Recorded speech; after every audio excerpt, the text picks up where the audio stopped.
primer lugar que este es un asunto interno del partido Nuevas Ideas. Las decisiones que tomen en cuanto a sus dos miembros y miembros de la bancada CIAN es algo pues exclusivo a ese dominio del partido político. Ahora, creo que en toda esta discusión y en las posiciones que ha manifestado el presidente de la República, podemos decir que los diputados de Nuevas Ideas responden a un mandato imperativo, contrario a lo que dice la Constitución, ¿verdad? Y yo creo que eso ha quedado más que claro, que no representan los intereses de todo el pueblo salvadoreño, sino los intereses del presidente de la República. Sobre la injerencia de Estados Unidos, ¿qué piensa? No pienso nada sobre injerencia porque no considero que ha habido injerencia. No sé si podría replantear su pregunta. Sí, sobre esa oferta de entregar dádivas y fraccionar la fracción. La, No tengo nada al respecto contra eso porque no he conocido ninguna noticia de injerencia. la postura ya del presidente y del grupo mayoritario, sí, contra ver esa actitud contra Estados Unidos podría afectar las relaciones que ya de por sí se tienen bastante tensas con ese país. A mí sí, por ese lado sí me sorprende muchísimo la insistencia del presidente de la República de seguir socavando y dañando la relación que tenemos con Estados Unidos.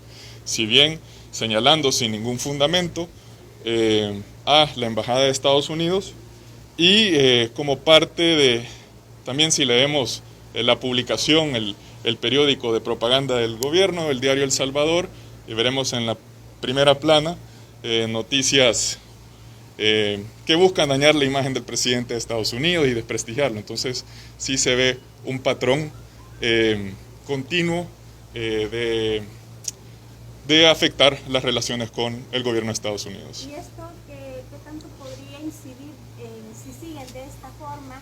¿Cree que podría llegar en algún momento de que se pida a la embajada hasta retirarla del país? Esperaría que no lleguemos a un momento en donde efectivamente se rompan relaciones.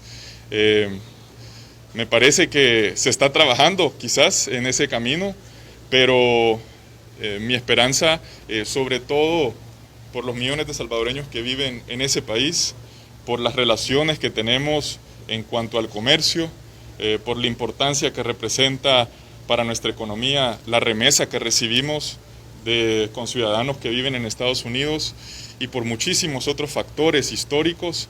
Me parece que eso es algo que va en contra de los intereses de nuestra población y pues sería muy dañino para nuestro país si eso sucediera. No quisiera pensar que eso pudiera ocurrir. Diputado, otro tema, hoy se cumplen 6 meses de esta nueva legislatura.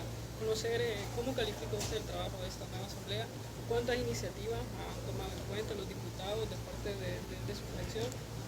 Eso. Yo creo que hay marcadas tendencias de la forma en cómo han transcurrido estos 6 meses en la Asamblea Legislativa.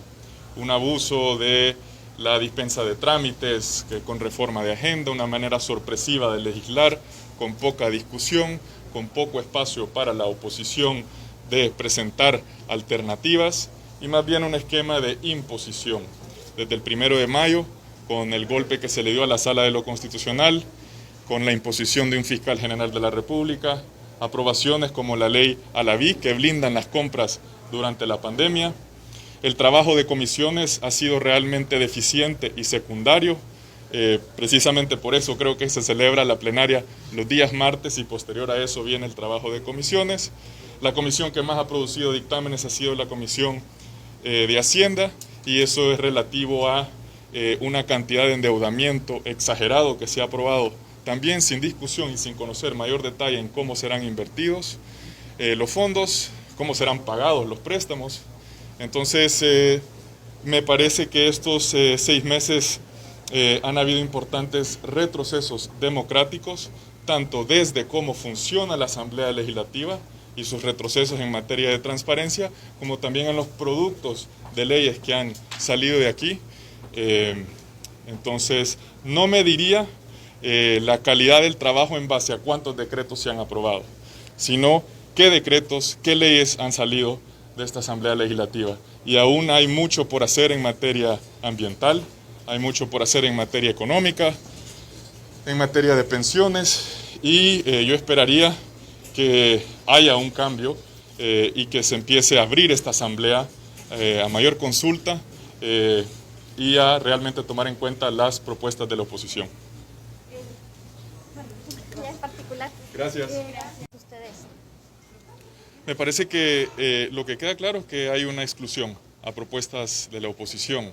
En cuanto a nuestra iniciativa de reformar la Ley de Acceso a la Información Pública, esa viene posterior a una iniciativa del Ejecutivo que representaba un retroceso enorme en materia de transparencia, declarando reservada mucha información que hoy por hoy es de oficio la responsabilidad de instituciones de hacerla pública. Y bueno, esa no ha sido discutida, con lo cual, digamos, veo un elemento positivo, que aquella iniciativa que entró del Ejecutivo quedó hoy por hoy engavetada. Sí, en materia de la Comisión de Trabajo hemos presentado dos propuestas, y dos propuestas muy sencillas. La primera iba para garantizar el pago de salarios de trabajadores en dólares.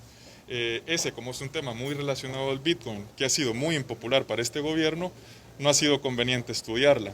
Y la otra tiene mucho que ver con la situación actual del COVID-19, que pedíamos que la compensación a trabajadores que están asegurados en el sistema del Seguro Social, en lugar de recibir el 75% de su salario, que reciban el 100%.